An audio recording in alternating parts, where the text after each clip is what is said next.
சங்ககிரி சிறப்பு நிலை பேரூராட்சி 83 ஆண்டுகளுக்கு பிறகு நகராட்சியாக தரம் உயர்த்தி தமிழக அரசு அரசாணை வெளியிட்டுள்ளது. இதனை அடுத்து திமுகவினர் பொதுமக்களுக்கு இனிப்புகள் வழங்கியும் பட்டாசுகள் வெடித்தும் மகிழ்ச்சியை வெளிப்படுத்தினர். சேலம் கொளத்தூர் அருகே நான்குரோடு பகுதியில் வனத்துறையினர் வாகன தணிக்கையில் ஈடுபட்டிருந்தனர். அப்போது அவ்வழி வந்த காரை சோதனை செய்ததில் 2 ஜோடி யானை தந்தங்கள் இருப்பது கண்டுபிடிக்கப்பட்டது.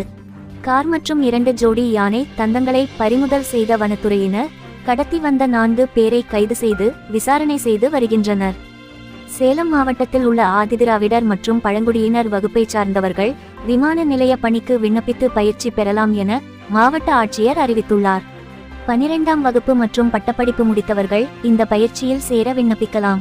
IATA மூலம் பயிற்சி அளிக்கப்படுகிறது. விருப்பமுள்ளவர்கள் விண்ணப்பித்து பயனடையலாம் என ஆட்சியர் தெரிவித்துள்ளார்.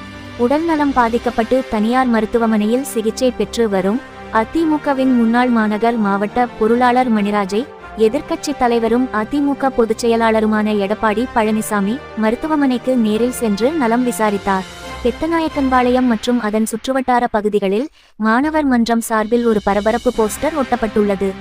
அதில் மாதம் 1000 அரசாங்கம் கொடுத்து படிக்க அனுப்புது, பொள்ளாச்சி புகழ் கள்ள கூட்டணி பயமூட்டி பொண்ணுங்க படிப்ப பாதியில நிறுத்த பாக்குது என்ற வாசகம் இடம்பெற்றுள்ளது. இந்த போஸ்டரால் அப்பகுதியில் பரபரப்பு ஏற்பட்டுள்ளது. சூரமங்கலம் அருகே உள்ள ஆண்டிப்பட்டி சுடுகாட்டிற்கு செல்லும் பாதையை சிமெண்ட் சாலையாக அமைத்துதர வலியுறுத்தி இந்திய கம்யூனிஸ்ட் கட்சியின் சார்பில் ஜங்ஷன் ரயில் நிலையம் முன்பு ஆர்ப்பாட்டம் செய்யப்பட்டது. சேலம் மாநகராட்சியின் எல்லைகளை விரிவாக்கம் செய்து தமிழ்நாடு அரசு அரசாணை வெளியிட்டது. அமானிகொண்டலாம்பட்டி செட்டிச்சாவடி, கொண்டப்ப நாயக்கன்பட்டி, எருமாபாளையம், சன்னியாசிகுண்டு ஆகிய பகுதிகள் சேலம் மாநகராட்சி உடன் இணைக்கப்பட உள்ளது. சேலம் அரசு ஆஸ்பத்திரிகளில் புத்தாண்டு அன்று மட்டும் 26 குழந்தைகள் பிறந்தன.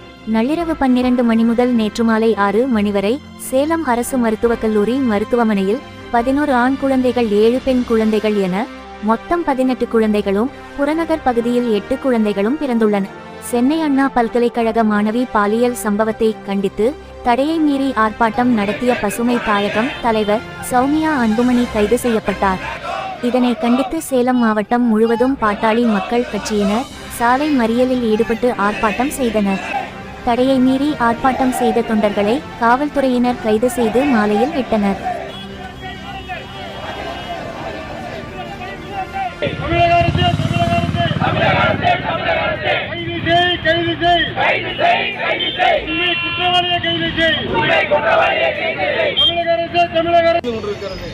இதை பாட்டாளி மக்கள் கட்சியின் சார்பிலே எங்களுடைய மருத்துவர் ஐயா அவர்கள் சார்பிலே எங்களுடைய தலைவர் அன்புமணி சார்பிலே ஆங்கில புத்தாண்டை முன்னிட்டு சேலம் மாவட்டத்தில் உள்ள கோயில்களில் சிறப்பு பூஜைகள் செய்யப்பட்டது.